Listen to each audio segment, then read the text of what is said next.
Let's take a look at this question. What is the total effective interest paid over the term of the lease? Basically the same thing, except a different question about this topic.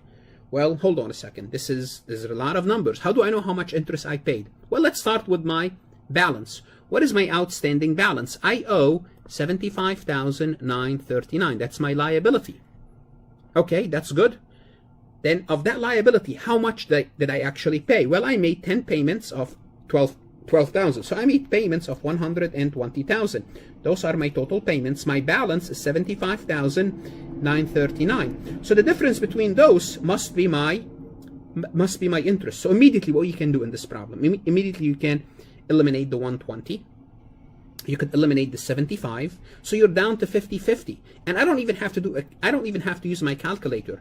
If I'm subtracting 120 from 75, it cannot be 63. So my answer must be 44,062, and that's my answer. It's the difference between what I paid in total and what my loan balance is. So I paid 120,000. I owe 75,939 for the lease.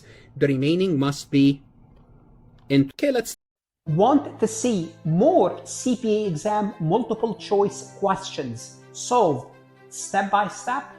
At farhatlectures.com, you will get hundreds of video solved MCQs step by step, including previously released AI CPA questions, previously released AI CPA simulation, in-depth lectures and resources to prepare for the CPA exam, AI tools that's going to help you study smarter, not harder, CPA exam podcast lessons where you can learn on the go.